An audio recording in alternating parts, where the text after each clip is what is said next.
നമ്മൾ ഇന്ന് ഈ വീഡിയോയിൽ ഡിസ്കസ് ചെയ്യാൻ പോകുന്ന സ്യൂഡോ കോഡ് കൺസ്ട്രക്ട്സുകളാണ്. ആദ്യമായിട്ട് നമുക്ക് കണ്ടീഷണൽ സ്റ്റേറ്റ്മെന്റിന്റെ കൺസ്ട്രക്റ്റ് ആയിട്ടുള്ള ഇഫ് എങ്ങനെയാ ഇഫ് മൂന്ന് രീതിയിൽ നമുക്ക് സ്യൂഡോ കോഡിൽ എഴുതാം. ഒന്ന് നമുക്ക് ജസ്റ്റ് ഇഫ് കണ്ടീഷൻ, ഇഫിൽ നമ്മൾ കണ്ടീഷനാണ് ചെക്ക് ചെയ്യുന്നത്. ആ കണ്ടീഷൻ ട്രൂ ആകുമ്പോൾ ട്രൂ വരുന്ന ഇൻസ്ട്രക്ഷൻസ് എഴുതുക. അതിനുശേഷം ഇഫിന് ശേഷം ഇഫിന്റെ അവസാനം മനസ്സിലാക്കാൻ നമ്മൾ എൻഡ് ഇഫ് എഴുതുക. ഓക്കെ, ഇനി അതല്ല നമുക്ക് ഇഫ് എൽസ് ടൈപ്പ് സ്റ്റേറ്റ്മെന്റ്സ് വരാം. അപ്പോൾ ഇഫ് എൽസ് എങ്ങനെ, ഇഫിന് ശേഷം കണ്ടീഷൻ ട്രൂ ആണെങ്കിൽ ആ ട്രൂ ഇൻസ്ട്രക്ഷൻസ് എല്ലാം എഴുതുക. എപ്പോഴും നമ്മൾ ശ്രദ്ധിച്ച് ഇന്റന്റ് ചെയ്ത് ഇങ്ങോട്ട് മാറ്റിയാണ് നമ്മൾ എഴുതേണ്ടത്. അതിനുശേഷം കണ്ടീഷൻ ഫോൾസ് ആണെങ്കിൽ നമ്മൾ ഈ എൽസിലോട്ട് പോകുമല്ലോ, ആ എൽസിന് ശേഷം എൽസ് എന്ന് പറഞ്ഞാൽ ഈ കണ്ടീഷൻ ഫോൾസ് ആവുന്ന കേസിലുള്ള ഫോൾസ് ഇൻസ്ട്രക്ഷൻ നമ്മൾ ഇന്റന്റ് ചെയ്ത് തന്നെ എഴുതുക. പിന്നെ ഇഫ് തീരുന്നത് എവിടാന്ന് എൻഡ് ഇഫ് എന്ന് പറയുന്ന സ്റ്റേറ്റ്മെന്റ് ഉപയോഗിച്ച് നമ്മൾ റെപ്രസെന്റ് ചെയ്യുക. ഇനി ഇഫ് തന്നെ നമുക്ക് ഇഫ് എൽസിഫ് അങ്ങനെയൊക്കെ പറഞ്ഞ് വീണ്ടും വീണ്ടും കണ്ടീഷൻ ചെക്ക് ചെയ്ത് പോകാമല്ലോ. അപ്പോൾ ആദ്യം കണ്ടീഷൻ 1 ട്രൂ ആണോ എന്ന് നോക്കും. ആ കണ്ടീഷൻ 1 ട്രൂ ആവുന്ന ഇൻസ്ട്രക്ഷൻസ് എല്ലാം നമ്മൾ ഇന്റന്റ് ചെയ്ത് ഈ ഇഫിന് തൊട്ട് താഴെ എഴുതും. Okay, else if another condition നോക്കുക. ഉദാഹരണമായിട്ട് ഇഫ് എക്സ് ഗ്രേറ്റർ ദാൻ 2 ആണോ എന്ന് നോക്കി. ഗ്രേറ്റർ ദാൻ 2 ആണെങ്കിൽ എന്ത് ചെയ്യണം നമ്മൾ എഴുതി.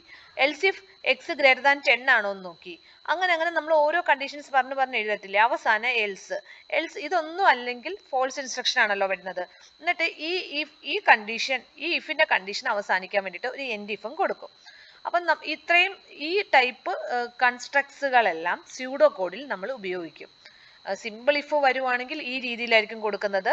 പക്ഷെ നമ്മൾ പൈതൺ എന്ന് പറയുന്ന പ്രോഗ്രാമിംഗ് ലാംഗ്വേജിൽ എൻഡ് ഇഫ് ഇല്ല, ഇഫ് മാത്രമേ ഉള്ളൂ. അതുപോലെ കണ്ടീഷൻ ഒരിക്കലും നമ്മൾ ബ്രാക്കറ്റിലല്ല എഴുതുന്നത്. പക്ഷെ സ്യൂഡോ കോഡ് എന്ന് പറഞ്ഞാൽ പ്രോഗ്രാമിംഗ് ലാംഗ്വേജ് ഇൻഡിപെൻഡന്റ് ആണ്. അപ്പൊ ഏത് പ്രോഗ്രാമിംഗ് ലാംഗ്വേജിന്റെ സ്യൂഡോ കോഡ് എഴുതിയാൽ പോലും, അത് പൈത്തൺ ആവട്ടെ, സി ആവട്ടെ, CPP ആവട്ടെ, എവിടെയാണെങ്കിലും ജനറൽ ആയിട്ട് നമ്മൾ ഈ ഇഫ് എൻഡ് ഇഫ് ഈ രീതിയിലാണ് സ്യൂഡോ കോഡ് സ്റ്റാൻഡേർഡ് ആയിട്ട് റെപ്രസെന്റ് ചെയ്യുന്നത്. ഓക്കെ, അതേപോലെ കണ്ടീഷൻസ് നമ്മൾ ബ്രാക്കറ്റ് ഇടുന്നു, ഇഫിന്റെ അവസാനം മനസ്സിലാക്കാൻ വേണ്ടിയിട്ട് എൻഡ് ഇഫ് ഇടുന്നു. അപ്പൊ ഇത്രയും കാര്യങ്ങൾ നോക്കുക. ഇനി നമുക്കൊരു എക്സാമ്പിൾ നോക്കാം. Suppose you are given to check whether a number is positive or not. Positive ആണോ എന്ന് നമ്മൾ ചെക്ക് ചെയ്യാൻ പോവുകയാണ്. അപ്പൊ അതിന്റെ സ്യൂഡോ കോഡ് എഴുതണം. അപ്പൊ ആദ്യം നമ്മൾ ലൈൻ നമ്പർ ഇട്ട് 1 സ്റ്റാർട്ട് ചെയ്യുക. സ്യൂഡോ കോഡിൽ നമ്മൾ റീഡ് കൊടുക്കുക. റീഡ് നമുക്ക് ധൈര്യമായിട്ട് കൊടുക്കാം. നമ്മൾ ആ നമ്പർ റീഡ് ചെയ്യുന്നു, അത് എന്നിലോട്ട് സ്റ്റോർ ചെയ്യുന്നു. ഇനി നമ്മൾ ഈ സിമ്പിൾ ഇഫിന്റെ കണ്ടീഷനാണ്. ഇഫ് n ഗ്രേറ്റർ ദാൻ 0 ആണോ എന്ന് നോക്കുന്നു. n ഗ്രേറ്റർ ദാൻ 0 ആണെങ്കിൽ, കണ്ടീഷൻ ട്രൂ ആണെങ്കിൽ ആ ട്രൂ സ്റ്റേറ്റ്മെന്റ് നമ്മൾ ഇവിടെ എഴുതുമല്ലോ, അത് ഇന്റന്റ് ചെയ്ത് തന്നെ എഴുതുക. പ്രിന്റിനകത്ത് ഞാൻ എന്ത് കൊടുത്തു, പോസിറ്റീവ് നമ്പർ എന്ന് കൊടുത്തു. പിന്നെ ഈ ഇഫിന്റെ അവസാനം ഇൻഡിക്കേറ്റ് ചെയ്യാൻ എൻഡ് ഇഫ്, ആ ഇഫിന്റെ നേരെ തന്നെ എഴുതുക. ദെൻ പ്രോഗ്രാം സ്റ്റോപ്പ് ചെയ്യുക. ഇനി നമുക്ക് അടുത്ത ഒന്ന് നോക്കാം, ഇഫ് എൽസ് വെച്ചിട്ട്. ഇപ്പൊ ഒരാളുടെ ഏജ് എന്ന് വെച്ചാൽ അയാൾ എലിജിബിൾ ആണോ, വോട്ട് എലിജിബിൾ ആണോ എന്ന് ചെക്ക് ചെയ്യുന്ന ഒരു പ്രോഗ്രാം ആണെന്ന് വിചാരിക്കുക. അപ്പൊ നമ്മൾ പ്രോഗ്രാം സ്റ്റാർട്ട് ചെയ്തു.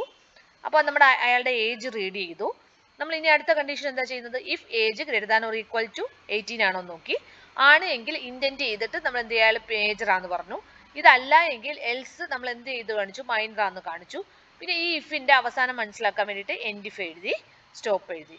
അപ്പം സ്യൂഡോ കോഡ് എഴുതുന്നത് ഇപ്പോൾ ഒരു ഐഡിയ കിട്ടിയെന്ന് മനസ്സിലായിരുന്നു. ഈ ഇഫ് എൽസ് ഇഫ് ഒക്കെ വരുന്ന ടൈപ്പ് സ്റ്റേറ്റ്മെന്റുകളിൽ എങ്ങനെ സ്യൂഡോ കോഡ് എഴുതുന്നു ഇപ്പോൾ നിങ്ങൾക്ക് ഒരു ഐഡിയ കിട്ടിയെന്ന് വിചാരിക്കുന്നു. Okay, thank you.